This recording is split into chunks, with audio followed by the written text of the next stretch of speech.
Yeah, thank you for taking the time. It's a great pleasure. The pleasure is all mine. You're the first interviewer, so we're getting warmed up now. Perfect. Okay. We'll start with some easy ones then. No, but Please honestly, do. congratulations on on being part of Sandman. Like I've been a fan of this world Thank you. since I was a teenager, and Okay. Doll's House in particular is just such a wonderful story. So, I Yes. mean, what was it like for you? What was your entry point into this in terms of, getting acquainted with this world and falling in love with this character? It was a long process actually, and you said the right thing, falling in love with my character. And that's eventually something that I really discovered because in the beginning, the audition process, they're very secretive about everything. So you don't necessarily know what you're auditioning for. And it was a very long process. And until I actually got the part is when the more I got closer, the more I found out what it was, and the more I started doing my research. So it was a process. And once I did, I read the whole thing. And honestly, it was a dream come true. And I'm very happy to be part of this whole world. How did it challenge you most? What was challenging? Yeah. Oh my God. We were filming during COVID. I'll rest my case. No, it was challenging because I'm playing a character that's going through grief while there was a parallel in my life that I was actually losing my mom. Oh, really? I'm So so it sorry. was thank you. It was very close to home actually playing this character. And it was very, I was going through a lot of still the same things Lida Hall was going through because I had to leave home. I did not know what was going to happen to my mom. I was playing a character that was going through grief. I was going through grief. So it was very challenging but at the same time, liberating to be able to share it in a very subtle way because I did get to see it and it's not in your face. And I'm happy that if you pay really a lot like close attention, you can see it in my eyes. And I guess I used it to fuel this character and to portray her as true as I can be. Absolutely. Yeah, and honestly, like it reminds me of that Joan Didion book, The Year of Magical Thinking. Except I don't know if you've read it. No. Um, Basically, like she loses her husband, and basically she spends a year being unable to kind of accept that he's gone, which is the magical Yeah. thinking element. Yeah. In her mind, he's still there, and so this Yes. character basically kind of takes that and makes it literal. Like he is still there in a way. Yes. She's manifested him, And and now I thus. understand it. I understand it because it has been a bit over a year that I lost my mom, and she is with me. You know what I Mm, mean? Now yeah. there's a lot of things that everybody's gonna deal with grief at some point in their lives, and it's something you're aware of, but you don't necessarily feel it unless you actually experience it. So you can feel empathy when someone loses someone they love and everything. And as an actor, we rely a lot on our imagination to put ourselves in other people's shoes, right? But Mm. in this case, it's just offered. I feel grief in particular opens a very big dimension and allows you to become a much deeper person and understand things a lot more deeply in a way. And so that whole experience of going through that and still imagining that they're there is something that I'm doing now, but I only understood it when I was done filming The Sandman. And Mm. now I feel like it added another layer into my craft as an actor and me as a person at the same time. Yeah, that's the thing. Like you never know the ways that that's going to change you as a person because it is going to change you no matter like how prepared you are. It does. It's just, and honestly, you can. There's always good things to that and bad things to that, but you end up becoming someone newer. I mean, do you find that it's changed the way that you look at your career in any way? And do you find that the Yes. sorts of roles that you're attracted to? How? It's weird. How did it affect my career? Mm. I haven't stopped working since. So I've been like not wanting to have any time off. And also now we're gonna get in a very like I'm a very spiritual person. So I Mm. sort of feel like she is here helping me and guiding me because a lot of things are aligning in a way that has never happened before. It almost feels supernatural that you have someone like back off my daughter, I have her back in a way. So Mm. it feels like my career has shifted tremendously since, because I took 3 different projects that are very, very interesting and very aligned with who I am as a person and the roles that I want to play. And especially right now, I'm also playing a person who's grieving. So Mm. that's something, but also heals from her grief. So definitely it helped my career in a way that I'm getting some help. That's the way I want to rationalize it and deal with my grief. And Yeah. also as a person, it allows you to understand emotions that you didn't necessarily understand before. And there's a lot of things that I've just started understanding about life. And you know, when you're growing up, you think like, you know, everything. Like, who are you Yeah. to teach me lessons? Like, I know this, but actually, you don't know anything. And when Mm. you know, you know, you know, you're like, okay, at least I can be humble to say that I didn't know much, or I did know, but I didn't know everything. And now I'm just glad to just continue living like a human being and just having experiences and growing and evolving as a person and putting all that into my work. Yeah, absolutely. I mean, do you find that, sorry, we're on like a very personal place right now, so sorry if Yeah, this go is, for I it. mean, how did your mom shape who you are as an actress, and like how did she fit into the person that you've become? I was thinking about this actually. How did my mom contribute to me as a person? My mom was a very, very strong woman and a person who helped the people around her a lot. Part of being an actor is being part of a team. It's being part of an ensemble. It's feeling with other people. My Mm. mom was an incredibly sensitive and person, even though she didn't necessarily show it. So part of that little sense where you can pick up on stuff that are not necessarily obvious for others, I definitely got that from my mom. And she taught me to see the little things, you know, it's the little things. Because I'm a Leo, I'm grand, I'm big, I'm boof, I'm extra. And my mom was way more subtle than I am.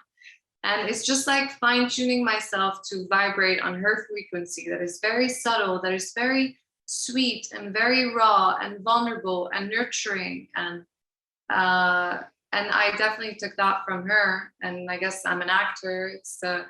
I that's where an empath belongs if they know how to use it in the right time and how to protect themselves. And I think my mom didn't necessarily know how to protect herself from Mm. that little sensitive place because it's so precious when you're this sensitive and you're this raw and you're this beautiful and you have like just vibrating soul. It's very easy for people to be like, I want to crush it. And my mom built these radars, like these like walls around her because she was so sensitive.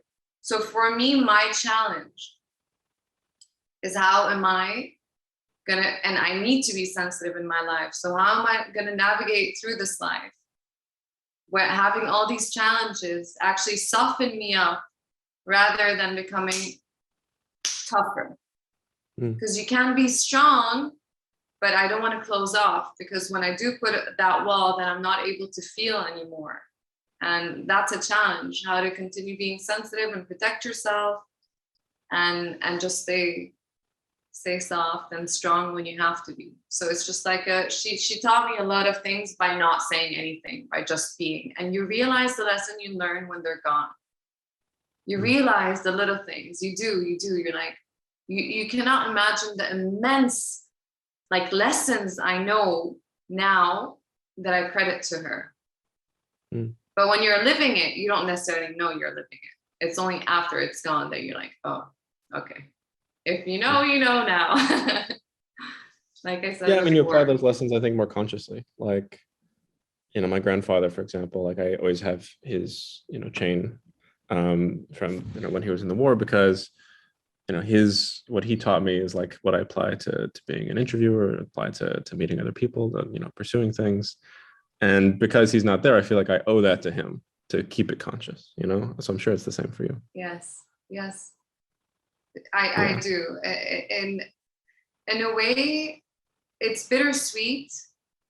Like this whole opportunity was that whole time I was like, it's so bittersweet. It's like dreams are coming true, things are opening up, but at the same time, you're losing the person you love the most in your life. So in a way, it gives like, okay, so I'm gonna live my life to the fullest right now, to, like you said, with your grandfather, just not just to like continue the lessons going, but you owe it to them to live it fully as much as you can and to carry their lessons with you and spread whatever they taught you. So I guess it's their way of keeping them alive in a way. Are the things that you love about acting the same things that you love about it, like that you thought that you would love about it when you wanted to? Like when you had this idea, like I want to be an actress, like did you know what you would get out of it at that time? No, I had no idea. Nothing can prepare you for this life. Let me tell you. When I was a kid, all I know is I was it all ties down to my mom. It's insane. And it's only now that I realize it. So when I was 6 years old, I just wanted to be an actor, singer, dancer, like classic, like little girl. Like I just want to do it all. But I had like a calling. Like I knew that this is what I was going to do. That's it. It's just like that's what I always wanted for as long as I can remember. This is what I want. But I kind of idolized it in my head. You don't necessarily think behind the scenes what's happening. For example, I'm on a shoot now 6 days a week, 14 hours a day filming. You don't necessarily think of that when you're like 6 years old. You're like, I'm an actor. I'm going to be on stage and everyone's going to love me. And it was just like, and also it's a personality thing. It's just like if you're an entertainer. And I think with retrospect, my parents divorced when I was very young. I was 2 when my parents divorced. And I started relying a lot on my imagination to sort of deal with the trauma of whatever problems that were happening. I like picture a happy home, you picture things. So you start relying a lot on your imagination, which is exactly the tool that you need as an actor. So as a kid, I started like wearing different skins and like going in a fantasy land, maybe in a way for not dealing with my own emotions. But it all comes full circle that now, in order to become an actor, you have to open that box and dive back into it. And it's a healing process. So my job has helped me heal as a person as well, by facing the things that I didn't necessarily process when I was a child. And by helping me develop the tools that I need to be a good actor, which is your imagination for sure. But I did not imagine that it was going to be like this. But I love it. It's tough, but it's my job. It's a lot less glamorous than people think it is. I'll just say that. No, I can imagine for sure. And I know Can we have you? I mean, I've been on a film sets and seen like the day to day. Okay. But, so you know. Yeah. I know how it can be for sure. But I mean, okay. Yeah. Obviously, so you were born in Beirut. Yes. How do you find that growing up in Lebanon? I think you moved when you were like 12 or around that age. Later on. Later on. Yeah. How do you find that growing up there shaped who you are as a person and the way that you think about things? I'm sure that's Oh my God. No, it's insane because like a lot of times when we're talking between each other with our friendships, like what did we do in our past lives to deserve this? Like just growing up in Lebanon, there's so many order and disorder in a way. Like I grew up having a simple life and a community life. I grew up in Beirut, so you have like, it's a place that's very charming, very beautiful, and it's a place where you feel like you have 500 mothers, and like anyone feeds you, and there's a community, and it's safe, even though it's not safe, but it is safe. It was safe for us. And at the same time, you go through so many different traumas, from the assassination of our prime minister, to the garbage crisis, to wars, to civil wars, to trauma, to losing your money, to the revolution, to the explosion. So we went through so many things as a people. And definitely that shaped me. That just gives you depth. So when someone's complaining about something so small or trivial, and you're like, okay, I was in a second biggest explosion in the world, and in half a second I was literally going to lose 85% of my friends. So let's just put things into perspective. When you lose your money suddenly, bam, everything you've ever done, and it just goes away. You're like, okay, I'm gonna disattach from certain things and not necessarily put that much importance. It's amazing and it's great, but I'm not going to be attached to it. So it just helps you as a person if you are able to use it as a strength. So Lebanon and growing up there made me enjoy the little things in life, made me enjoy smiling to your neighbor, saying hi to the guy who sells vegetables. It's so charming, like, oh, you don't have money, come back and pay tomorrow. So it just opened me up to these people that were kind, and it made me a sociable person. And at the same time, it made me a very, very, very, very, very strong individual because there's no other way. But at the same time, a very deep person as well. No, I can imagine. And I'm like, people kind of overuse the word resilient, but yes, in Lebanon especially. Overused for a reason. Yeah, it's a very triggering word because that's what the word is like. We don't want to be resilient anymore. Can just things go right for the first time so that we don't have to be resilient? But I guess this is what the path my soul chose, and I'm gonna carry it and make the best of it. And honestly, I love being Lebanese. Like, we speak so many different languages, we're exposed to so many different cultures, and it just makes you able to adapt wherever you go in the world. It can be a challenge because you don't necessarily have your identity. And I think when you do, it's so much easier for you to navigate this world by knowing, oh, this is who I am, and da da da. When you're Lebanese and you're exposed to so many different cultures and you've been colonized by so many different things, and so many things are happening, there's so many different ethnicities going on, and you're a little bit of this and you're a little bit of that. It's just like, if you fully integrate this wholeness, it can turn into a superpower. And if you don't, then it's just going to keep repeating until you realize it's a superpower. Yeah, absolutely. Yeah, and I'm sure, like, because you growing up in Lebanon and ultimately, living abroad has also, I think, probably uniquely prepared you to be able to go back and forth very easily, like doing the biggest Egyptian movie of the summer and this gigantic, DC classic show within like a span of a month. I mean, so how is that transition for you? Do you find it very easy? Like, is it very natural for you, or is it like a distinct transition? Going back and forth. Going back and forth is the story of my life. I'm in Turkey right now. So there's a third project coming this year that's also very different and equally really nice. And I think you're going to enjoy it. It's going to be very big in the Middle East as well. So what's amazing is your question about how it is working in the East, if we can use those words, East and West, is that integrating both? So I think it's amazing because I started the other way around. Like, I started dreaming of Hollywood and wanting to go abroad, and coming from people who have trauma from the war, it was always leave. This country's not good. It's just not good. So go. And in a way, I did go. I was like, okay, fine. I'm leaving. And I left and I went abroad and I had a career and everything was going good. And I struggled a lot. But at the same time, I always was curious. I always wanted to leave and travel. And in a way, they found me back and they started like pulling me back into the Middle East.